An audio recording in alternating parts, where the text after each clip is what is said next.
Gracias. De verdad, pueden tomar su asiento. De verdad, Agustín y Sara, gracias. Gracias por enseñarnos su casa. Muchas veces cuando nos invitan a sus diferentes casas, en los hogares, pues uno abre la intimidad, uno abre y uno se da cuenta cómo viven las familias. Y como yo les decía el viernes, el privilegio que yo tengo de trabajar en el colegio con las familias cristianas, ver a los hijos, se les ayuda más de cerca. Y bueno, ahora que Agustín y Sara nos dan el privilegio de estar aquí con ustedes, es abrir la casa. Y desde el viernes que llegamos, pues estamos así, ¿no? Aprendiendo. Nosotros también venimos a aprender. Lo que decía mi esposo de su edificio nuevo está hermoso.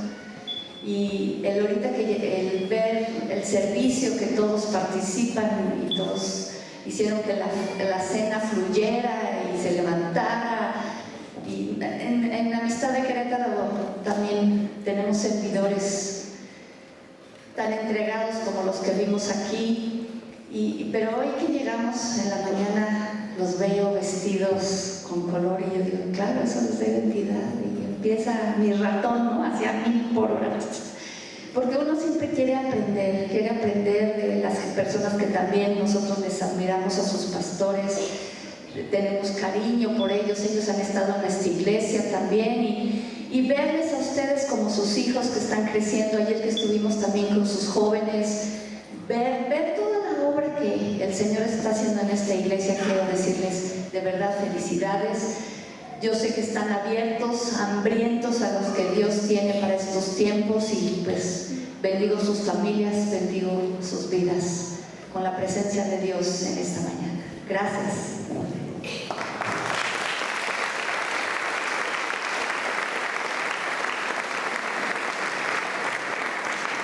Bueno, muy buenos días. Qué gusto estar aquí y qué honra también, Agustín, Sara, de verdad, nos sentimos honrados que nos hayan invitado.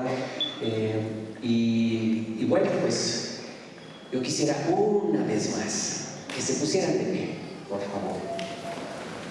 Pon tu mano en tu corazón y vamos a orar.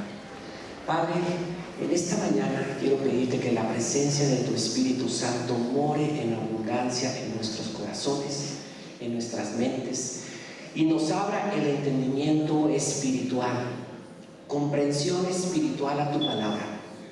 Solamente tu Espíritu Santo puede revelar lo que tú mismo escribiste en esta palabra. Ahora, Espíritu de Dios, muévete en nosotros y ábranos el entendimiento. No permitas que nadie en este auditorio salga sin un entendimiento, sin una palabra, sin una rema, sin una porción de tu escritura que les anime, que les levante, que les instruya, que les guíe, que les exhorte. En el nombre de Jesús. Amén. Toma tu lugar. No sé si me pudieran ayudar en multimedia para ir pasando los versículos. Voy a estar manejando algunas porciones. La principal porción que voy a estar manejando en la escritura va a estar en la Nueva Versión Internacional, pero también voy a manejar algunas partes en Reina Valera. Me gusta leer la Biblia en diferentes versiones para tener un entendimiento mayor de lo que el Señor está hablando a través de ella.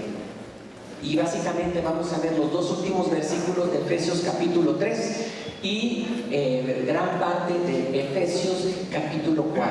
Así que si me pueden acompañar en sus Biblias, y ahí sí, yo sé que ya los versículos los presentan en pantalla y a veces ya ni siquiera traemos Biblia, ¿verdad? Traemos nuestra iPad, traemos nuestro teléfono, y bueno, yo no estoy peleado con la tecnología, por supuesto que no, yo tengo aquí mi iPad. Sin embargo, hay veces que ya ni siquiera los buscamos porque se presentan en pantalla. Yo te quisiera pedir que los vieras en tu Biblia o en tu iPad, que lo abrieras, que lo leyeras tú con tus propios ojos, en tu propio dispositivo, llámale Biblia, llámale tablet y llámale teléfono. ¿Bien? Lo quiero leer en la Nueva Versión Internacional, Efesios capítulo 3, versículos 20 y 21. Y dice así: al que puede hacer muchísimo más que todo lo que podamos imaginarnos o pedir, por el poder que obra eficazmente en nosotros. A Él sea la gloria en la iglesia. ¿Cuál es la iglesia? Nada más como que una persona levantó la mano. ¿Dónde está la iglesia? Ah, yo pensé que era este edificio, ¿no, verdad? No, la iglesia somos nosotros. Entonces dice, a Él sea la gloria en la iglesia y en Cristo Jesús por todas las generaciones, por los siglos de los siglos. Amén. A mí me interesa tomar ciertas palabras para darle cierto énfasis por el mensaje que les quiero dar. Dice, aquel que puede hacer muchísimo más de todo, que todo aquel que lo que podamos imaginarnos o pedir. Probablemente tú tienes una visión de vida, tienes un deseo, tienes una pasión, tienes metas en tu vida. Pues el Señor dice aquí que Él puede hacer muchísimo más de lo que tú te puedes imaginar, pedir o pensar. Antier platicábamos con sus pastores, con Agustín y Sara, y decíamos de que nunca nos imaginamos llegar a la edad en la que tenemos. Bueno, quiero decirles que mi visión era todavía más corta. Yo cuando era más joven no veía más allá del año 2000 y que iba a tener aproximadamente 30 y tantos años, y decía, ¿y después del 2000 qué va a suceder? Ya no me alcanzaba mi mente para el 2001, ¿verdad? Como que ahí era como para mí casi, y después de esto me quedo en el limbo, yo no sé qué. Bueno, el Señor ha hecho muchísimas cosas, mucho más abundantemente de lo que yo hubiera podido pedir o entender, pero este versículo va a ser la base, va a ser el fundamento, va a ser algo medular para lo demás que vamos a estar leyendo en Efesios capítulo 4. Porque después dice, por el poder que obra eficazmente en nosotros. Quiero decirte que ese poder que está dentro de nosotros, que obra por medio de su Espíritu Santo, no es un poder que nos destruye. Tú puedes tener un tanque de gasolina y prenderle fuego, explota y causar muchísimo daño. O puedes hacer que ese tanque de gasolina esté ubicado en un auto y te pueda llevar hasta 500 kilómetros recorriendo alguna distancia hacia el objetivo que tú quieres. De modo que tú puedes hacer que un poder obre de una manera eficaz, de una manera que edifique, o puedes hacer que ese poder destruya. Sin embargo, dice la Escritura que el poder que obra en nosotros es un poder que obra de manera eficaz. Repite conmigo, eficaz. Eficaz. Es decir, que ese poder está en ti y está en mí para cumplir el propósito que Dios ha destinado para ti y para mí. O sea, es como el combustible del avión. El combustible del avión no está para que digas, ay, pues mira, qué volátil es, mira, o para que se vaya chorreando en el camino. El combustible del avión tiene un propósito y es llevar al avión de un destino a otro. El poder que obra en nosotros es un poder eficaz, que tiene un propósito mucho más allá de lo que tú te pudieras imaginar, pedir o pensar. O sea, obra eficazmente. Entonces, esto nos da, por un lado, el sentir que tenemos un gran privilegio, pero por otro lado tenemos una gran responsabilidad. No tenemos pretexto para no vivir la vida que Dios quiere que tú y yo vivamos.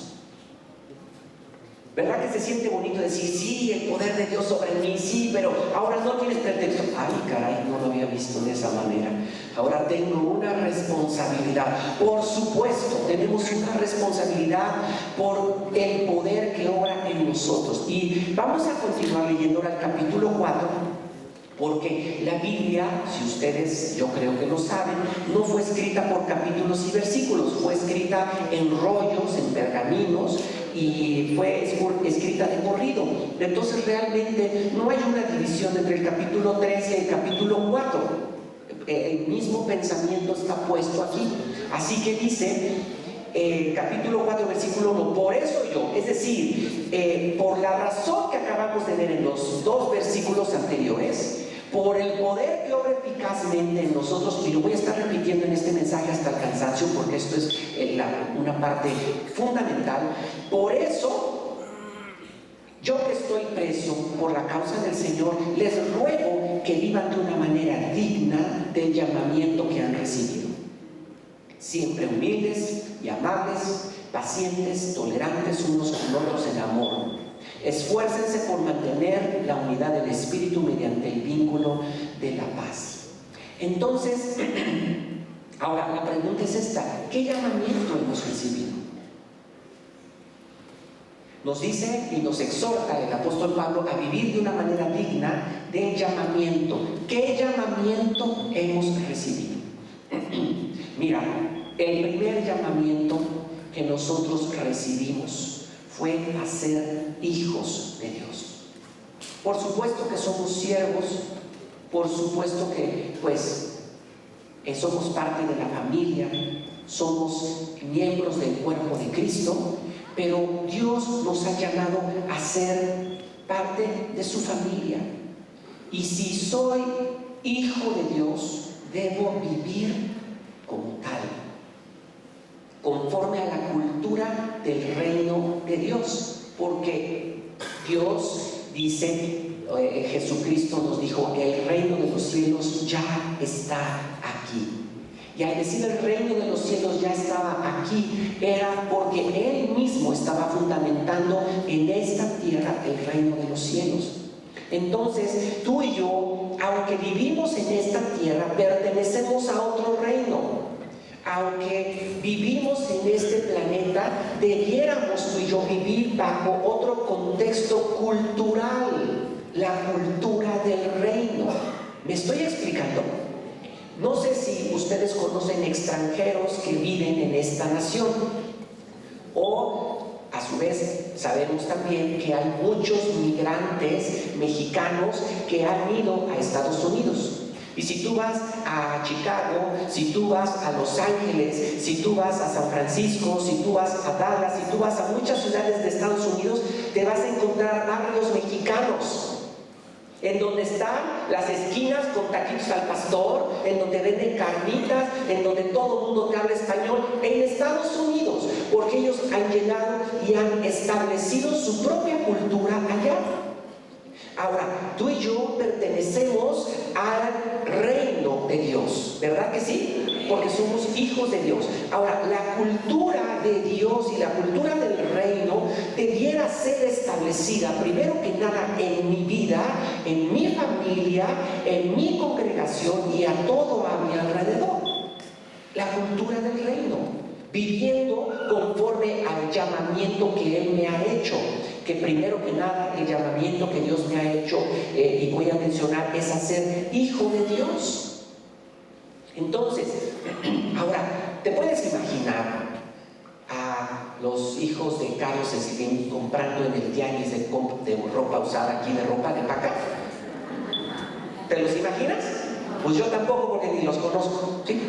Pero yo tampoco me puedo imaginar. Ellos tendrán una cultura muy diferente a la nuestra, ¿verdad?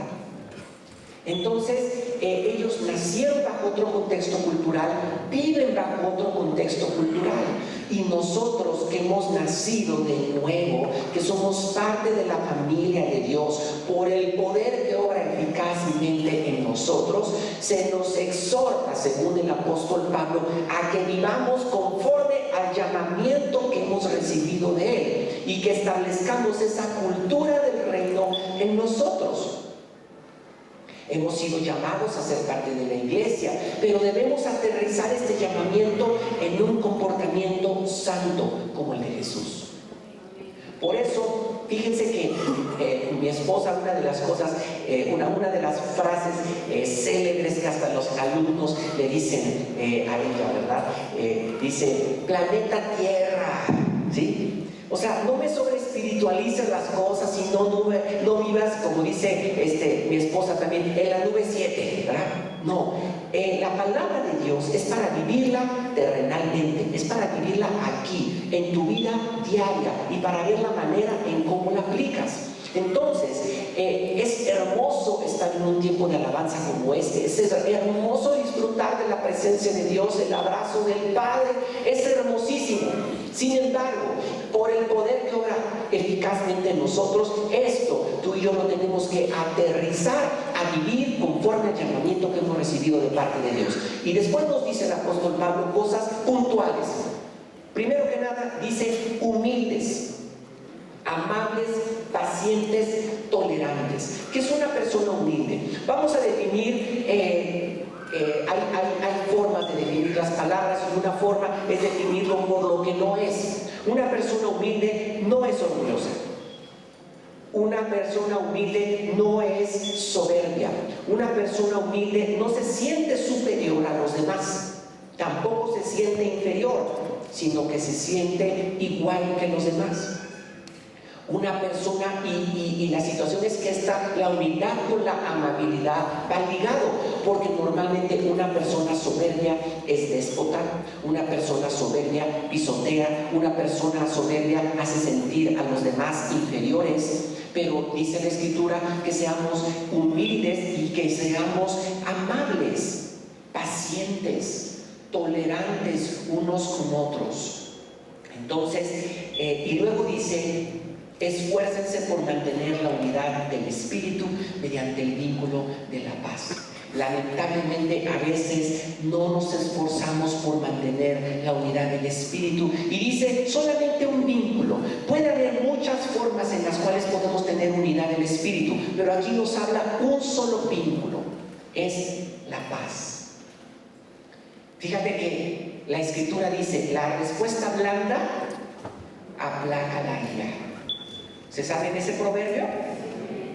Entonces, nosotros cuando vemos que otra persona está irascible, una de dos: ya vemos que el combustible está listo, o abrimos las ventanas para que no explote, o le encendemos el cerillo.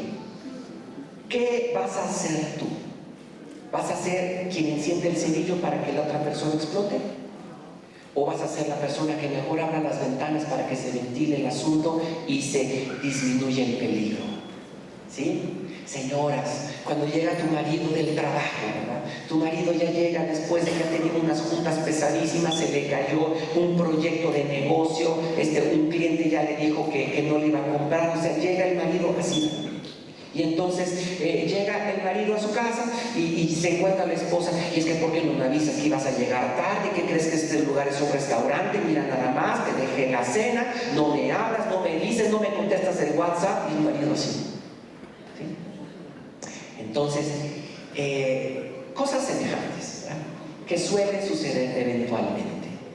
El punto es que nosotros podemos ser agentes de paz mediante palabras suaves, mediante contestaciones suaves, o probablemente guardando silencio, porque muchas veces nosotros queremos siempre mostrar que tenemos la razón.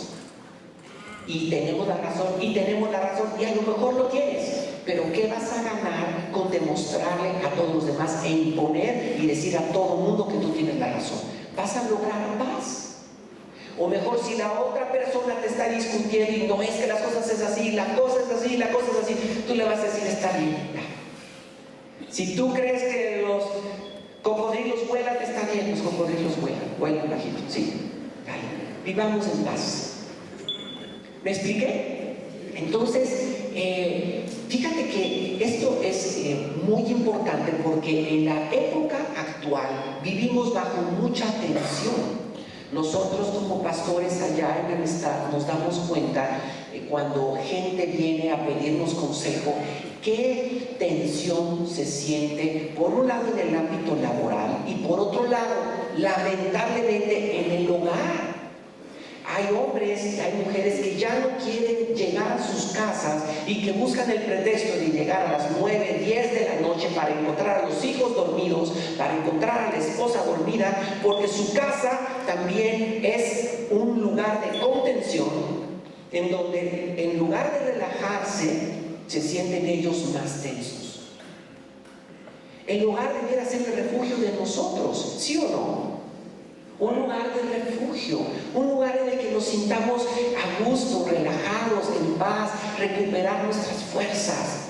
Como cuando jugábamos encantados, ¿verdad? Y jugabas encantados y de pronto te ibas, estoy en la base, ¿verdad? Y de pronto corrías y todo eso y llegabas a la base. Bueno, tu hogar es tu base. Y tu hogar debe ser un remanso de paz. Pero esa paz, no creas que la compras en Walmart.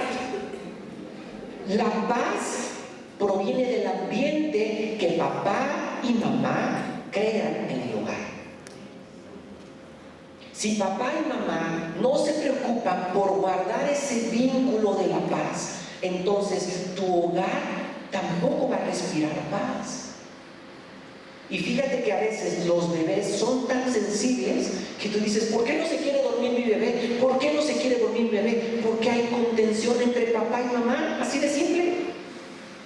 Y los bebés son sensibles a los ambientes, a veces más sensibles que nosotros.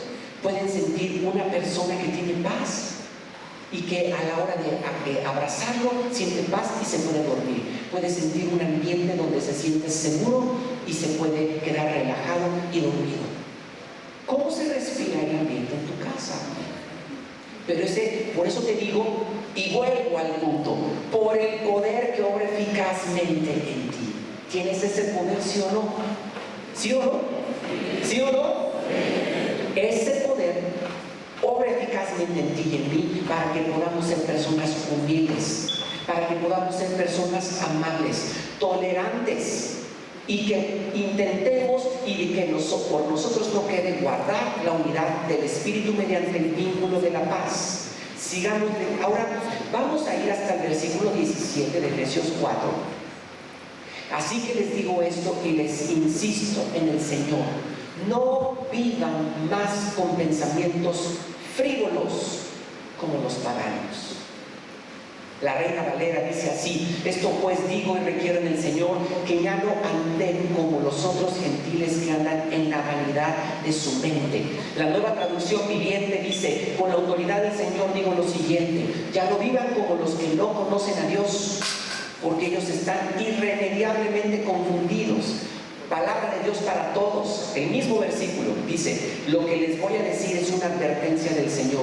Dejen ya de vivir como los que no son creyentes, porque ellos se guían por pensamientos inútiles. Fíjate que en este versículo Pablo entonces está haciendo la comparativa entre el comportamiento de una persona que es creyente y un comportamiento de aquel que no lo es. Pablo les está hablando a los efesios que él les llegó a compartir el Evangelio y pudo visualizar el apóstol Pablo el comportamiento que ellos tuvieron antes de creer en Cristo y aquel que tienen después de creer en Cristo. Quiero decirles un poquito acerca de la cultura de Éfeso en aquel entonces. Éfeso era un puerto, que era el puerto del Imperio Romano, era el puerto de entrada a la provincia de Asia y a todas las ciudades y a todos los reinos de esa región. Era un puerto sumamente próspero. Imagínense Hong Kong, Nueva York.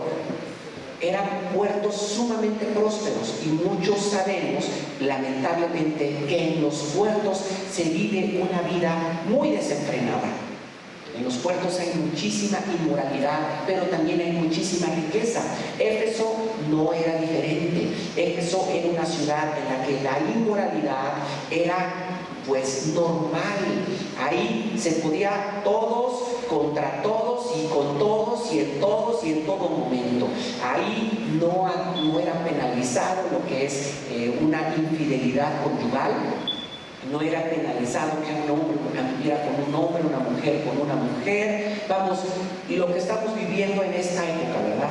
Y además, pues había esclavos, esclavas, etcétera. Había ahí un templo muy grande que era considerado como una de las maravillas del mundo, que era el templo de Artemisa. La Reina Valera lo pone como Diana de los Efesios. Era un templo gigantesco con muchísimas columnas, en el cual en el centro había una imagen de una mujer. Era una imagen negra, pero no se imaginen una mujer hermosa, era una mujer grotesca que tenía muchos pechos.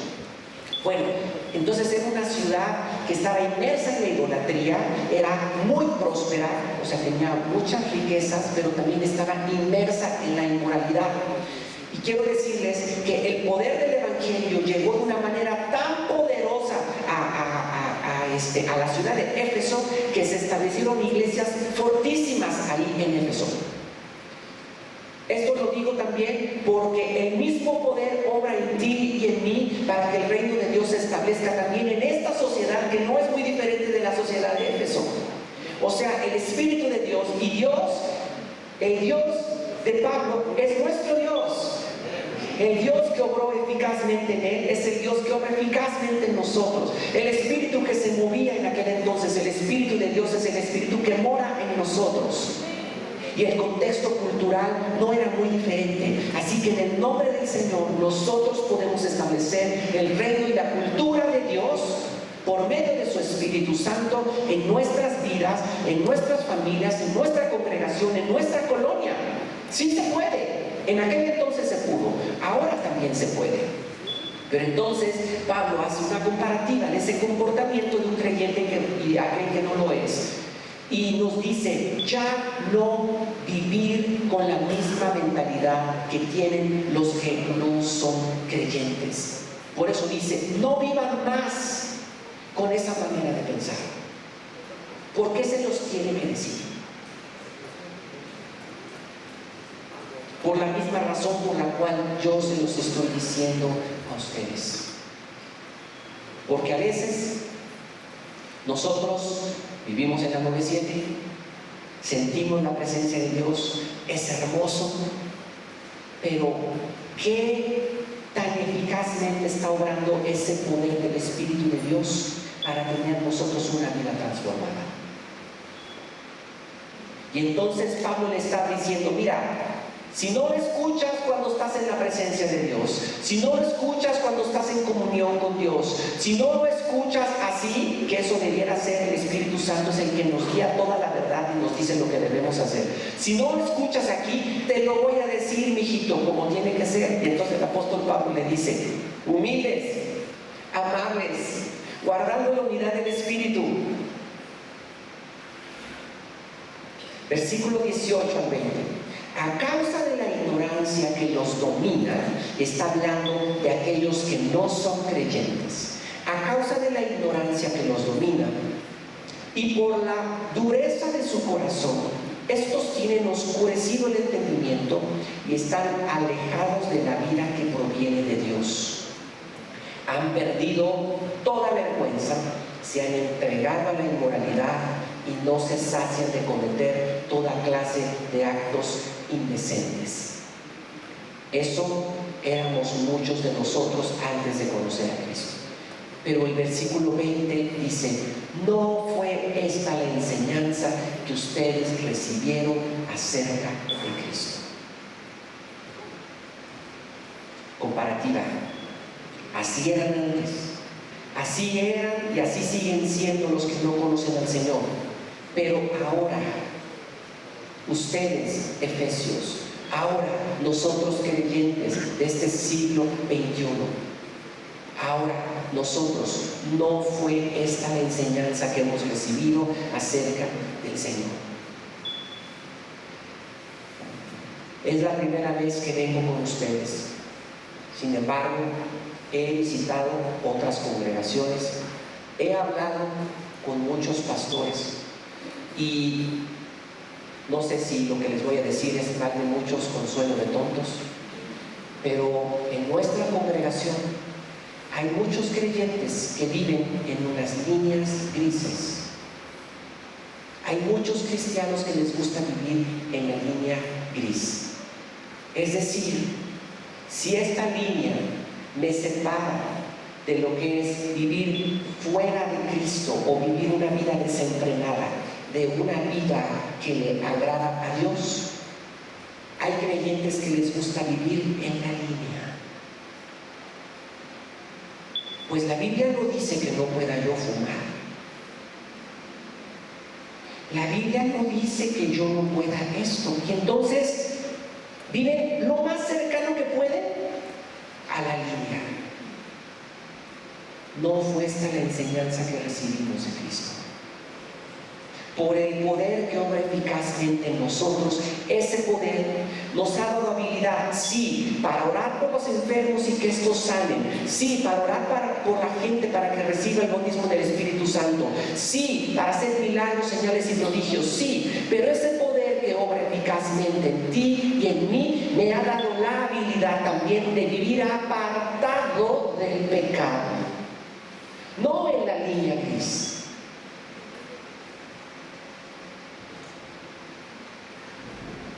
Somos representantes de Cristo. Quiero hacerles una pregunta, por favor no me contesten, y si la van a contestar para ustedes mismos, les quiero pedir que sean lo más honestos posibles. Ahí les va la pregunta. ¿Quieres seguir haciendo lo que el mundo hace? No me contestes. Segunda pregunta. ¿Quieres simpatizar con el mundo? No me contestes.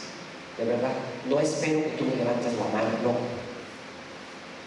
Te voy a decir que si quieres seguir haciendo lo que el mundo hace, es preocupante. Es preocupante, porque entonces eres un creyente que simplemente has aprendido por digamos, la cultura que ves a tu alrededor de la congregación, lo que se debe hacer y lo que no se debe hacer. Sin embargo, volteas a ver a otros amigos y ves que esos amigos se van al antro y ¡ay, qué padre! ¡Qué buen hombre! Yo no soy cristiano. Oye, es que ir a esa fiesta y todo, no, hombre, qué divertido.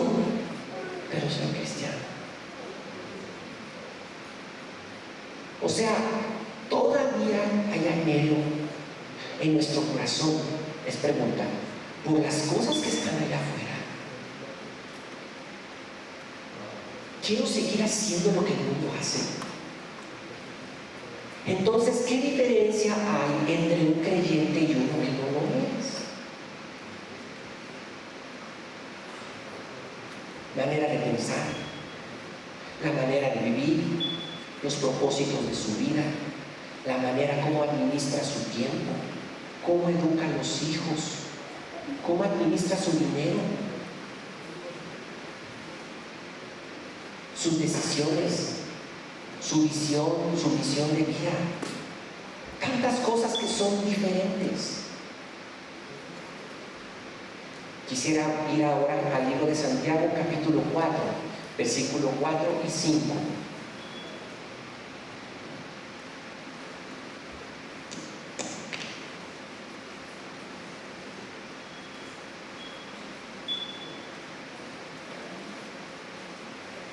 Dice así: oh gente adúltera, ¿no saben que la amistad con el mundo es enemistad con Dios?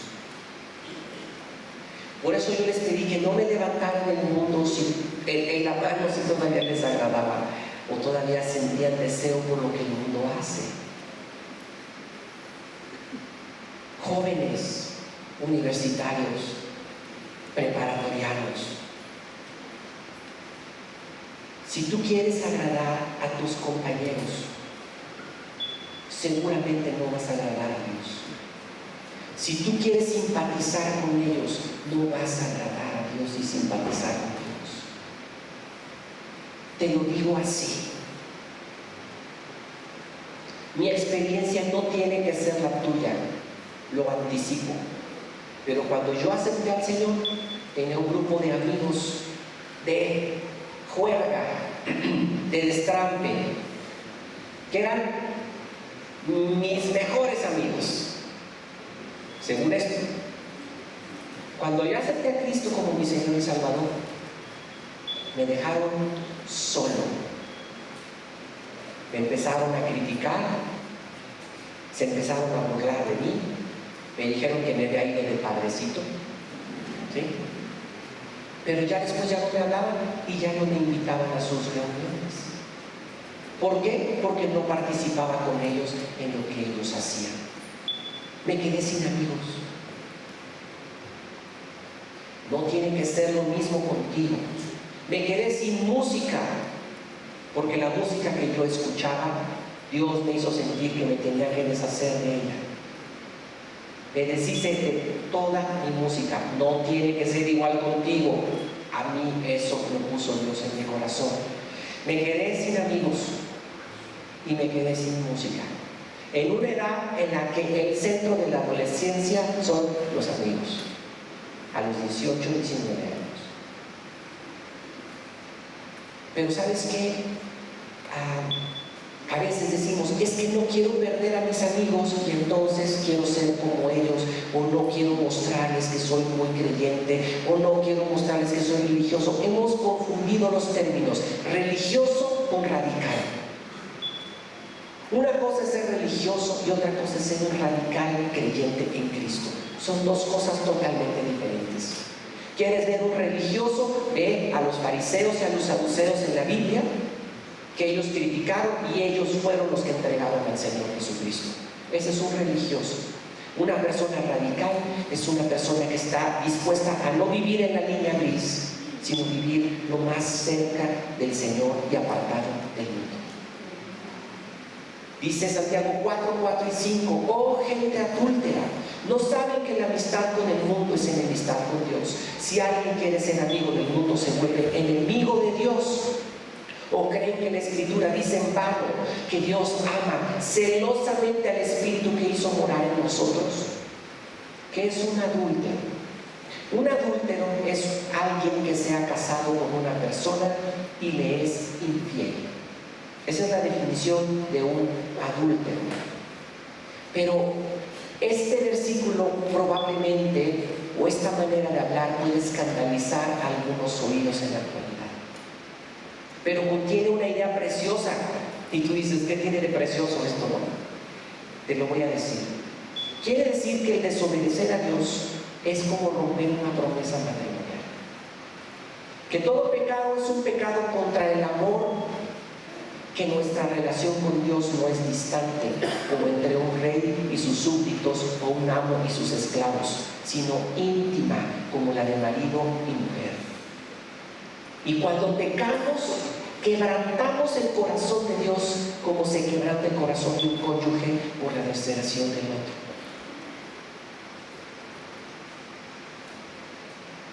No veamos nada más el pecado, ay, me están prohibiendo. Ve, por favor, el pecado como lo que es, traición. Por eso el apóstol Santiago lo llama almas adúlteras. ¿Por qué? Porque una persona que está coqueteando con el mundo realmente es una persona que está faltando al pacto con Dios.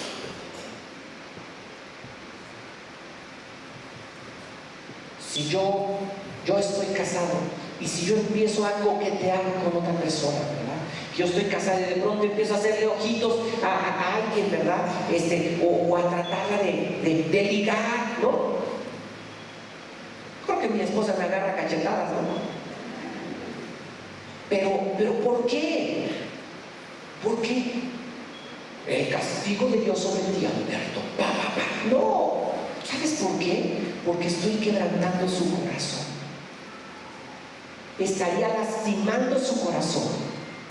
Estaría yo quebrantando el pacto matrimonial que una vez ella y yo hicimos de fidelidad y de lealtad hasta que la muerte nos separe. Entonces en ella se suscitarían sentimientos de enojo, de tristeza. ¿Y sabes cómo se traduce eso en el ámbito bíblico? Celos. ¿Tú sabes que Dios se pone celoso? Vamos ahora a Efesios capítulo 2, versículo 1 al 3. Me voy a ir un poquito más rápido. Y dice, y Él les dio vida a ustedes cuando estaban muertos en sus delitos y pecados, en los cuales anduvieron en otro tiempo siguiendo la corriente de este mundo, conforme al príncipe de la potestad del aire, en los cuales, dice el versículo 2, repito, anduvieron en otro tiempo siguiendo la corriente de este mundo, conforme al príncipe de la potestad del aire, el espíritu que ahora opera en los hijos de desobediencia, entre los cuales también todos nosotros vivimos en otro tiempo, en los deseos de nuestra carne, haciendo la voluntad de la carne y de los pensamientos, y éramos por naturaleza hijos de ira, lo mismo que los demás. Eso éramos, pero ya no somos hijos de ira. Ahora somos hijos de Dios. ¿Cómo se comporta el mundo en esos deseos de la carne? Gratificando esos deseos. Y en ese ámbito dice el versículo que acabamos de leer, el versículo 2. Conforme al príncipe de la potestad del aire, el espíritu que ahora opera en los hijos de desobediencia. Quiero decirte que en ese ámbito espiritual del mundo se mueve ese espíritu mismo, y que si tú y yo nos movemos cerca de esas líneas grises y nos queremos parecer al mundo, realmente podremos seguir siendo influenciados por esos espíritus que actúan sobre los hijos de obediencia. No estoy hablando de posesión, ¿ok? No estoy hablando de una persona que se le va a girar la cabeza, no. Estoy hablando de un cristiano que puede ser influenciado por la manera de pensar de este mundo, que a su vez está siendo influenciado por el mismísimo infierno. No juguemos con nuestra salvación, ni con andar coqueteando con el mundo. Efesios capítulo 4, versículo 20 al 23. Vamos a continuar la lectura. ¿No fue esta la enseñanza que ustedes recibieron acerca de Cristo? Si de veras se les habló y enseñó de Jesús, según la verdad que está en Él. Con respecto a la vida que antes llevaban, se les enseñó que debían quitarse el ropaje de la vieja naturaleza, la cual está corrompida por los deseos engañosos, ser renovados en la actitud de su mente. Entonces, Pablo les está escribiendo esta carta a los Efesios porque se está dando cuenta que su manera de vivir está otra vez regresando a de donde ellos salieron. Y por eso les dice, no fue eso lo que ustedes aprendieron, no fue la enseñanza que recibieron. Se les enseñó respecto a esa vida que antes llevaban, que debían quitarse todo eso. Versículo 23 en la Nueva Traducción Viviente dice, y en cambio, dejen que el Espíritu, con E mayúscula, les renueve los pensamientos y las actitudes. Entonces, ¿qué debemos hacer? Permitir que ese Espíritu que obra eficazmente en nosotros renueve nuestras actitudes, renueve nuestra mente y renueve nuestro carácter. ¿Eres irascible? ¿Eres depresivo? ¿Eres una persona que posterga hacer las cosas? ¿Eres una persona impuntual? ¿Eres una persona que te gusta tomar lo que no es tuyo? Deja que el Espíritu renueve tus pensamientos y las actitudes. Versículo 24 y 25. Y ponerse el ropaje de la nueva naturaleza, creada a imagen de Dios, en verdadera justicia y santidad. Por lo tanto, dejando la mentira, hable cada uno a su prójimo con la verdad, porque todos somos miembros de un mismo cuerpo. Dejando la mentira. Me he dado cuenta en mi congregación que hay mucha gente, pero se les salen las mentiras con una facilidad. Mienten. Oye, ¿cómo vas? Es que te estoy esperando, ya voy en camino, y todavía estás en la casa. ¿Sí? Mentiras que se salen así, ¿verdad? Dile que no estoy. Ya está. ¿Sabes qué? Dice claramente, dejando la mentira. Deja la mentira. Habla verdad con tu prójimo. Esto nos puede traer algunas dificultades con las esposas. Mi amor, ¿se me ve bien hoy? Te ponen entre la espada y la pared, ¿verdad? Señor, si miento. Ay, y si le digo a mi esposa la verdad. Me cae el juicio terrenal. Es broma. Pero lo que sí les quiero decir es que sinceramente todavía yo veo, al menos en mi congregación, mucha mentira entre el pueblo de Dios.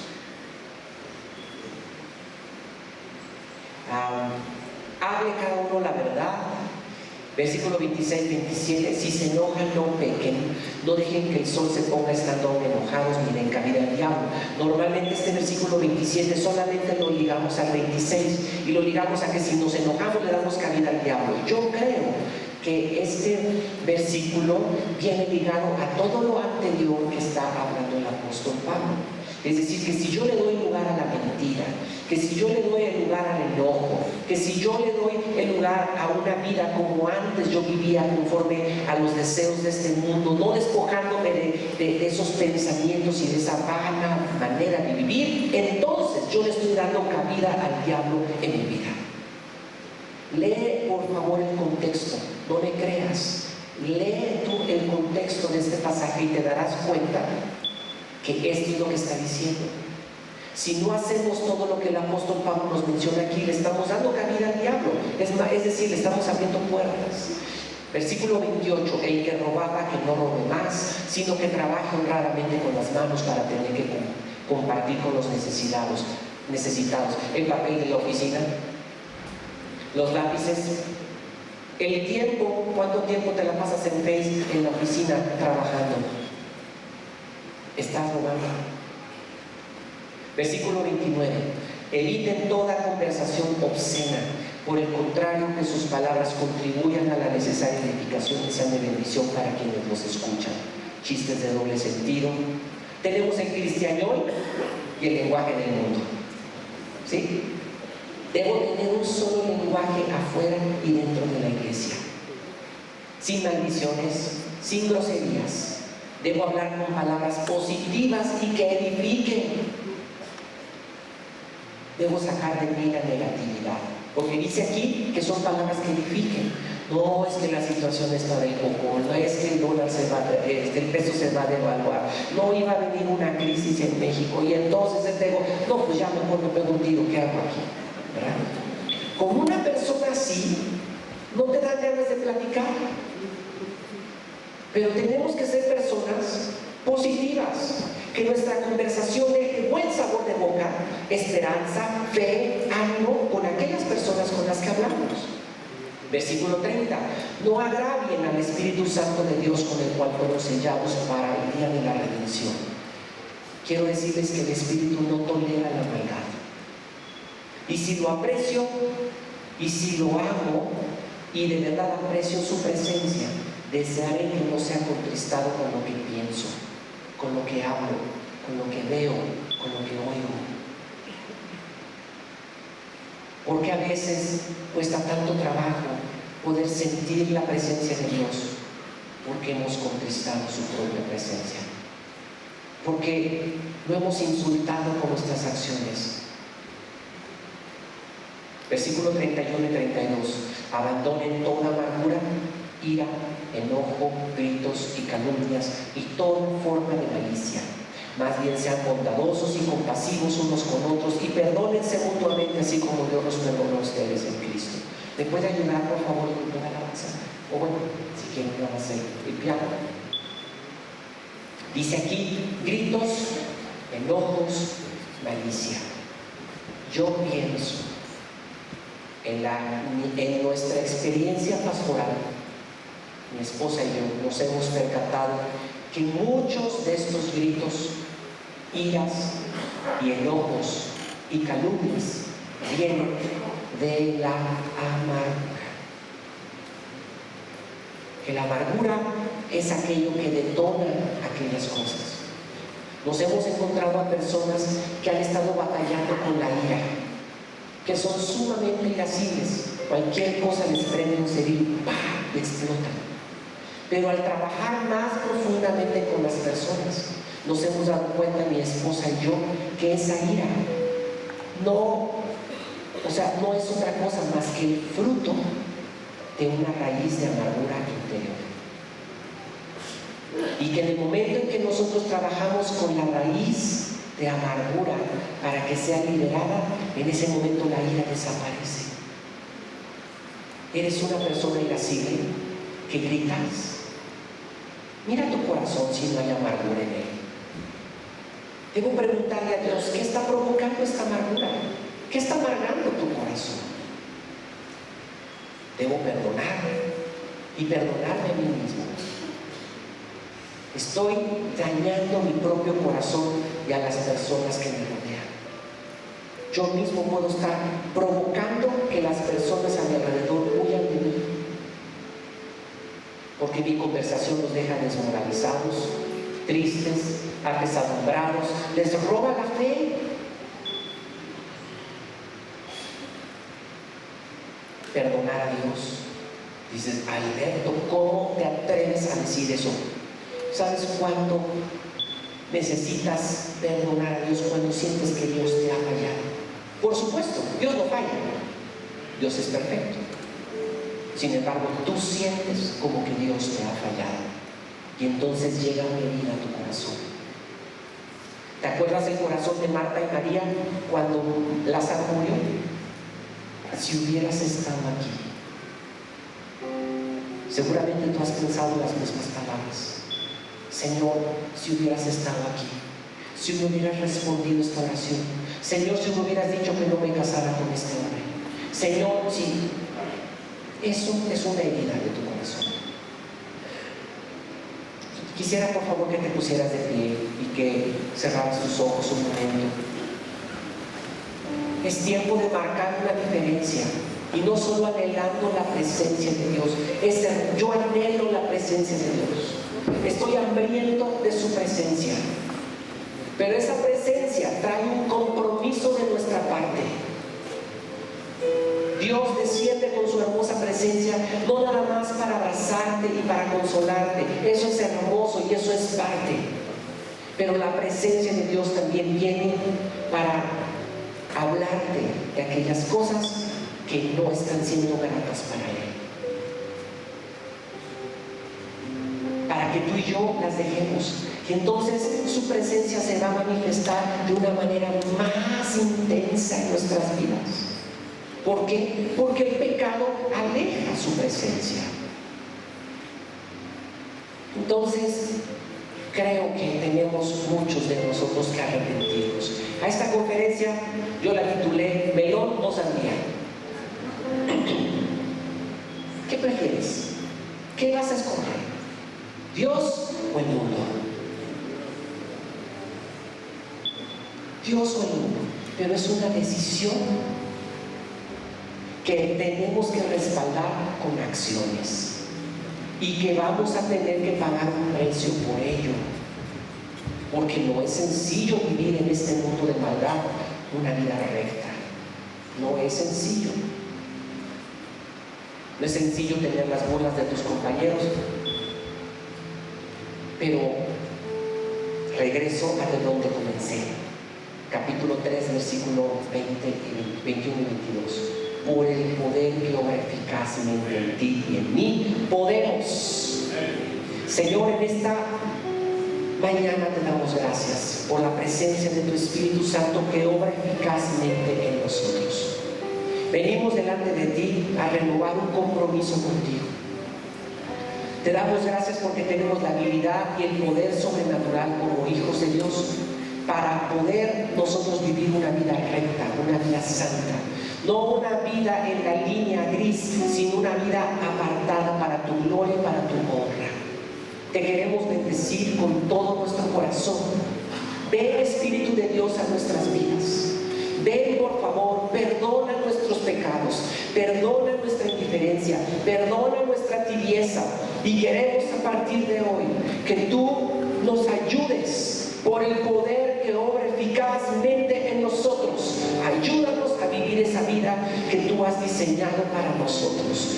Porque en ti está la vida, en ti está mi propósito, en ti está mi subsistir, en ti, Señor, está mi felicidad, en ti está el gozo, en ti está el amor, en ti está la paz, en ti está la realización de todas las cosas. Y por ti nos puedes llevar a cosas que nunca nosotros nos pudimos haber imaginado y nunca habíamos pensado, por el poder que obra eficazmente en nosotros. Ahora quiero hablarles en este momento, si hay personas que han venido a este lugar por primera vez, o que quizás ya habían estado en una reunión semejante, pero nunca antes habían considerado decirle al Señor Jesucristo que venga a sus vidas para que sea su Señor y su Salvador. Yo les quiero pedir que levanten su mano. Si hay alguien que le quiera, gracias. Alguien más, gracias. Allá atrás hay otras personas. ¿Podrían pasar aquí adelante, por favor? Quisiera orar por ustedes. De decirle al Señor Jesucristo: Jesús, te necesito. He vivido amargado, he vivido triste, he vivido desmoralizado, he vivido desmoralizada, pero ahora yo entiendo que en ti tengo vida, en ti tengo paz, en ti tengo gozo. ¿Alguien más que necesite pasar para aceptar a Cristo como Señor y Salvador?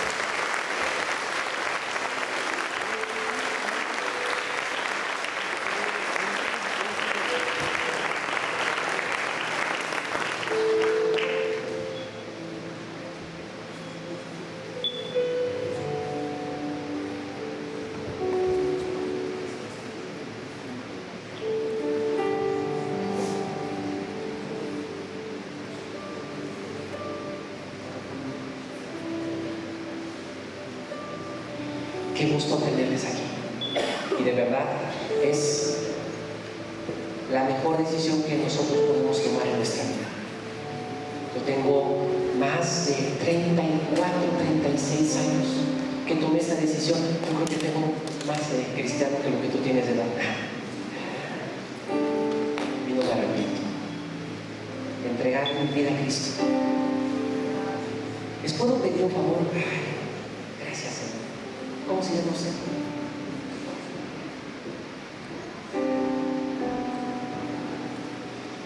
Ponga su mano en su corazón, cierre sus ojos y les pido que repitan esta oración después de mí. Señor Jesús, yo te doy gracias porque en ti yo tengo salvación y vida eterna. Quiero pedirte que me perdones todos mis pecados, que sanes todas mis dolencias, que saques del hoyo mi vida, que me rejuvenezcas, que me des esperanza y fe, que pongas en mí tu corazón, tu vida, tu paz y tu amor. Yo por mi parte te entrego mi vida, mis decisiones, te entrego todo lo que soy. Ven a morar dentro de mí. Sé mi Señor y que tu Espíritu Santo selle esta decisión con tu paz y con tu gozo. Te doy gracias porque ahora soy tu hijo y pertenezco a tu familia. Amén. Vamos a orar por ti que estás embarazada. ¿Me pueden permitir? Vienen, por favor. ¿Cómo se va a llamar tu bebé? ¿No saben todavía? ¿No saben lo que es? Es nena. Vamos a orar por ella.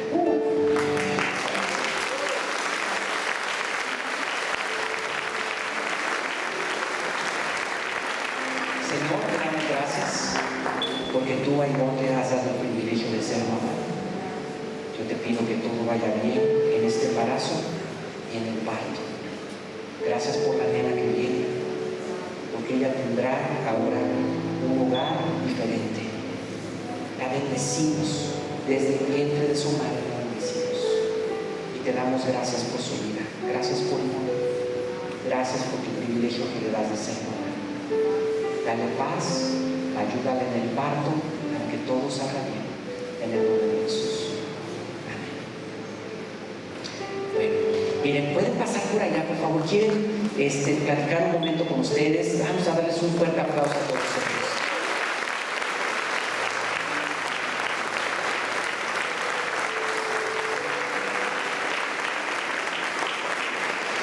Y pues a mí no me resta más que darles muchas gracias a ustedes, gracias a sus pastores por este privilegio de estar aquí, y que Dios les bendiga.